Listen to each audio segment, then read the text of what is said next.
Hi guys, welcome back to a new episode of How Logical.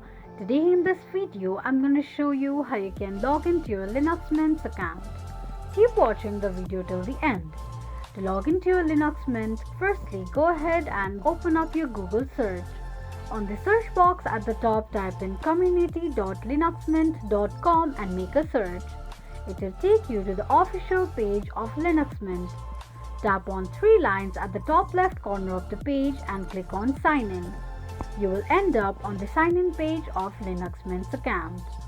To log into your Linux Mint's account, enter your username and password associated with your Linux Mint and tap on Sign In. In case if you want your account to be logged in, click on Keep Me Logged In option.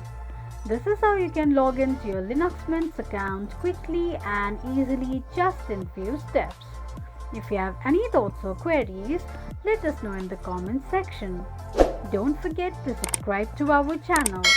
Also press the notification bell icon so that YouTube will notify you whenever we post a new video.